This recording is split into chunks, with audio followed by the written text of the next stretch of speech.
What's up? What's up? What's up, you guys? We are back with another video. My name is Krista Denitra, and thank you for watching Truth TV Podcast. I see we got a couple of new subbies. Yay! Thank you guys for subscribing to the channel. I will just give you guys a brief synopsis about why I started this channel. I say it all the time in my videos. I started this channel as a healing process for myself. One day I just decided to get up and talk to people on camera, to let them know the traumas and dramas that I have been through, and to let you guys know that you are not alone with dealing with certain narcissistic abuse and domestic abuse. I consider myself definitely an advocate for both, as I have experienced both and I am in recovery for both. So I welcome you guys to the channel. I always tell my subscribers, if you guys have any special topics or anything that you want to discuss, you can email me at truth.tvpodcast. I'm always here to take questions, suggestions, and if you want to come on a panel, you're definitely allowed to do so. So that's just giving you guys a brief synopsis. And you know what? Sometimes when you tell people your traumas and dramas, the people that haven't experienced what you went through, they're going to get tired and they're going to get burnt out about hearing the same things over and over. So I thought it was important for myself to start a platform again for myself to heal and for others to be able to share their stories too. Because I learned that over the years, certain relationships, I ended up burning out because, you know, they weren't used to going through that trauma or drama. You know, if people aren't used to, you know, if they haven't experienced certain things themselves, it's going to be hard for them to relate. And then you're just going to sound like a broken record to them. So I just wanted to put that out there. That's why I started the platform. I'm definitely doing better in my recovery. I'm slowly going out more, you know, slowly trying to be social. I do suffer from social anxiety and just regular generalized anxiety disorder altogether because of my trauma. And that's what brings me to this video. Today, we're going to talk about trauma and anxiety. And I'm sorry if you guys hear my dogs in the background, but they're going to be who they are, honey. So what trauma is, I always like to start off with definitions. Trauma is a deeply distressing or disturbing experience. And there are several different types of trauma. The reason why traumas happen for people, pretty much, it starts off in adolescenthood and childhood. And then the traumas get bigger and they turn into like PTSD when you're older in adulthood.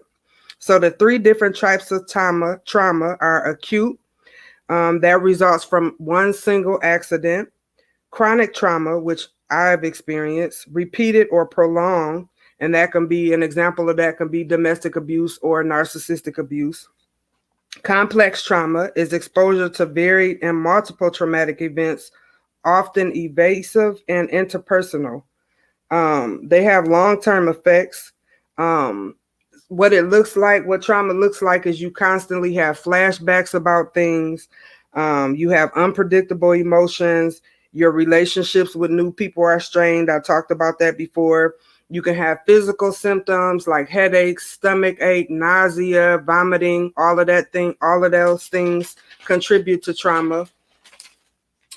How to know if you're traumatized? If you have recurrent thoughts of something that happened for more than a month, that typically sounds like PTSD. And again, my disclaimer is I'm not a licensed clinician. I'm not a licensed therapist, psychologist, or, you know, any of that stuff. I'm just giving you guys the knowledge that I've learned from going to therapy, the things that I constantly look up. I'm constantly reading books. I'm constantly on Google. So that's my disclaimer with that. Examples of trauma could be a hurricane, a fire, or a flood. It can result in sexual assault, physical assault. You can witness someone getting unalived or stabbed, a sudden death of, you know, a parent or someone close to you, or a hospitalization. Those are all examples of trauma. Like I said, what traumatized people look like is basically increased agitation, isolation and withdrawal. They'll start to not want to go out. You know what I'm saying? They'll start to not want to hang around the people that they typically normally hang around.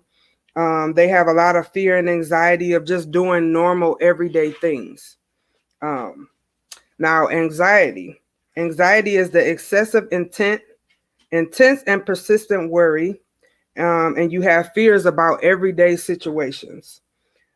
People who are anxious, they experience fast heart rates, rapid breathing, sweating, feeling tired, trembling, trouble concentrating.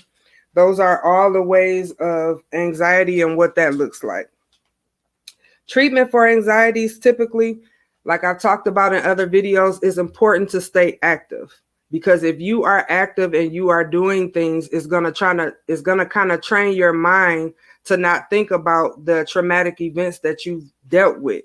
So if you're going to the gym, if you're eating healthy, if you're changing your diet, if you're reading books, if you're meditating, you know what I'm saying? If you're taking, maybe I wouldn't say long walks, but if you're taking walks or just walking your dog, anything to get yourself out of that environment. It's very important to get yourself out of the environment that's making you anxious.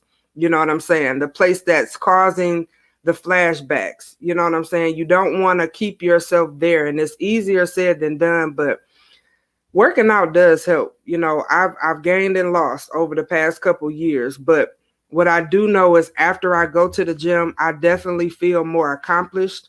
I feel like I can, take on the weight and take on the mental, the mental things that I have going on. It kind of takes you away from the stress. It kind of puts you in a better mood, when you're done, and you just feel accomplished. You know what I'm saying? You feel like you've done something for the day. My anxiety, I was diagnosed about 15, 16 years ago.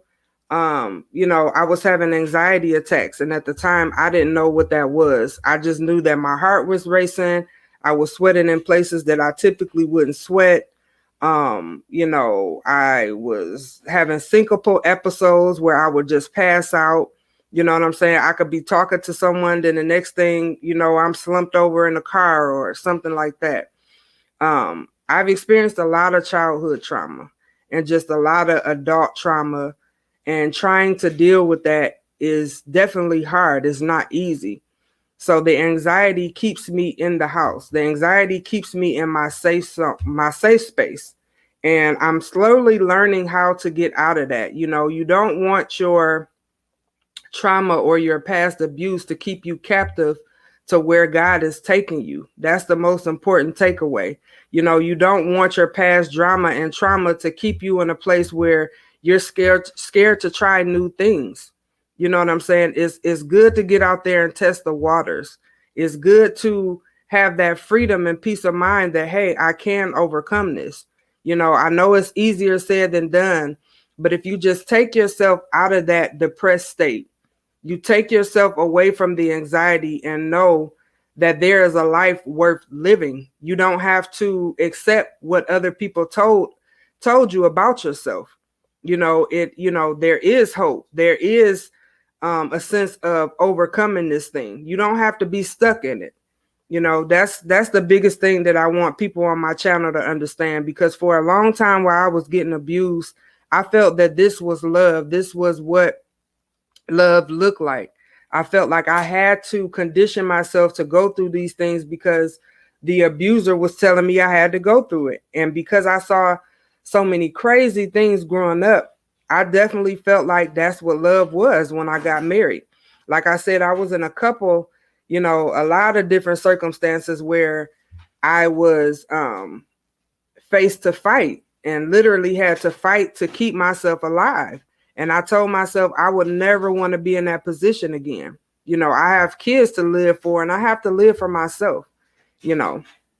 That's the most important thing, is that people who are abusing you, they make you feel worthless. They make you feel like there is no hope. They make you feel that you're going to be stuck or trapped in this triangle with them, for all these periods of years. But once that light bulb clicks in your head, you have to make an exit strategy. You have to get out. You cannot stay in an unsafe, unhealthy environment. It's not fair to yourself.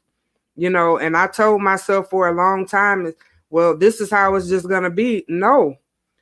When that light bulb switched in my head, And I knew that I had to make an exit, and I knew it was important for me to just be alive. It's no turning back now, and I talked about this before in the other videos, once you leave toxic people, leave them alone, because your life is going to be so much better after you leave them alone. You block a lot of blessings dealing with people that you have no business dealing with. And like I said before, God won't bless mess. He just won't, because he knows that you're better than that. He knows that you deserve better than that. So once we condition our minds to understand that this state that I'm in is only temporary, because trouble won't last always. You have to know that. You have to understand that trouble will not last always. And sometimes I had to fight my way out of situations, like literally. I've talked about it in the videos. I think it's called my DV story parts 1 and 2. I talked a lot about the explicit things that I had to deal with. And like I said, sometimes people are tired of me telling my story and getting it out there, but I really never got it out there to this extent. And I'm proud of myself for making this step. When I first started this podcast, I didn't even want to be on camera. Listening to what people had to tell me and say about me for years kind of stuck with me, and that stuff will stick with you, and it will have you having major anxiety, self-doubting yourself, making yourself feel like you're not worthy or you're worthless. And I'm not worthless at all. I bring a lot to the table with the people that I meet. I do so much behind the scenes ministry and, coaching of people. And like I said, again, this is my disclaimer. I'm not licensed, but I'm using the tools that God has given me. He's been pushing me to do this for so many years, and I just been putting it off.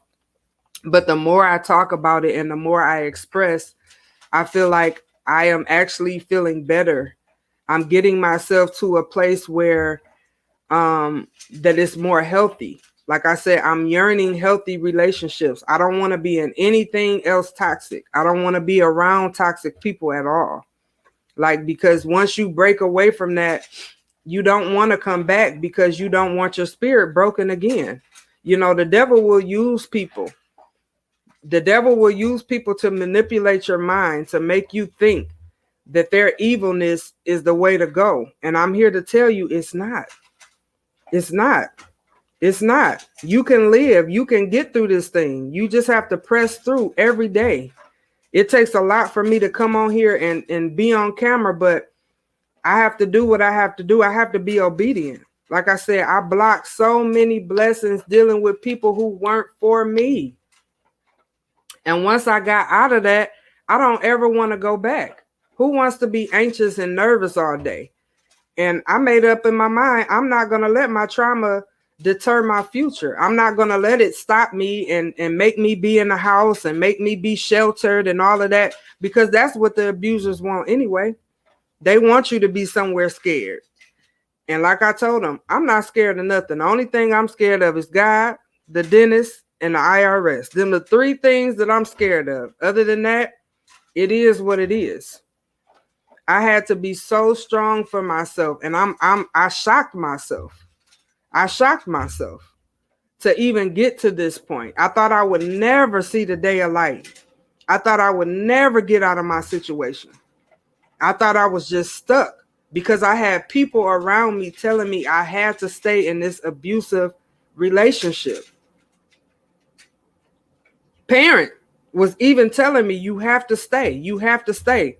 Even though I'm getting hit upside my head or whatever the case may be, I have to stay. And it just didn't make sense to me. It didn't make sense. And I never wanted my kids to see any of that.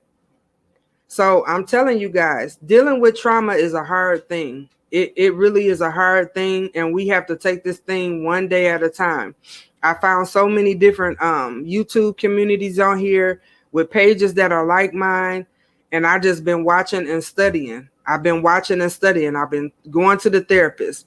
I have one friend that I talk to about everything now, because she understands the trauma that I went through. You have to link up and yoke up with like-minded people, because if you don't, they're not going to understand. They're going to just talk about you as soon as you leave. And I've had that happen before. The smear campaign. Oh, well, she's crazy and she's this, she's that. No, I'm not crazy. I had trauma that I didn't know how to deal with. I was being abused and I had nowhere to turn. I was being abused and nobody cared that was close to me.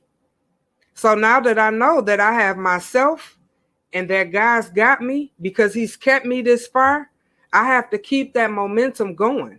I have to keep being around like-minded people. I can't allow the devil and his angels to come in my circle again, because I worked too hard to get out of it. I have no ill feelings towards anybody, towards any of my abusers, anyone who's done me wrong, anyone who's had my name in their mouth. I don't have any ill feelings, because at the end of the day, I'm just going to pray for you and keep it moving. But once I recognize that you don't have to be in my space, I'm taking my power back just from doing that. Anxiety is a hard thing to deal with. I mean, this thing keeps me in the house. Like I said, it keeps me from talking to people. It keeps me from wanting to meet new people. All of that, you're blocking your blessings. And you can't allow that to happen. You can't allow it to happen. There is help out there. I have the crisis hotline number floating down at the bottom. You can dial 988 from any phone, 24/7, 365. Like I said, I'm always here. In the future, I will get a number that you guys can call or text me anytime. You know, I have people calling me all times of the night. You know, I have one person right now who wants to get out of her situation, but she just doesn't know how. And I've given exit strategies, but you can't push people. People have to be willing and ready to make that step. So as long as I let her know that I'm always here when she's ready to make that step, and we can do it in a safe manner, I'm here. But that's all I have for you guys today. I need you guys to like these videos. I need you guys to like. I'm going to keep saying it. Like, share, comment. Let me hear from you. If you guys want to come on the platform, you can do that as well. But we need YouTube's algorithm to get up, because so many people need this information. And you're not just liking it just because it's my channel or my page. I appreciate it, but that will help YouTube's algorithm so more videos like mine and more channels like mine can get circulated around. It's about hundreds. I can't even put the number. It's hundreds and thousands of YouTube pages like mine. And if you just Google the topics that I talk about, they will all come up. Because people need to hear this information. It's so many people suffering that don't need to suffer. It's so many people that's going through trauma and don't know how to deal with their childhood trauma. And we need to kind of stick together. Like, my goal is to make a community, even if it's a small community of us who have a story to tell. And I'm going to start calling you guys the truth seekers and truth tellers. That's what I'm going to say when I come on here, because I invite you to tell your truth. Don't let anybody take your truth away from you. Don't let anybody invalidate you or manipulate you to make you feel like you're not important or your story is not important, because it is. It is. It's so many people getting unalive from abusers, and it just goes unlooked. It gets swept up under the rug. And 9 times out of 10, something could have been done to save that person, male or female. I talk a lot about my situation and what I dealt with on a female perspective, but there are so many men out here that's getting abused as well. So I don't ever want that to be overlooked either. But again, if you guys have any questions, you can email me at truth.tvpodcast. You can follow us on Instagram at truth_TV podcast. Again, I would love to hear from you. Thank you guys for subscribing to the channel. And until next time, guys, be safe. Peace.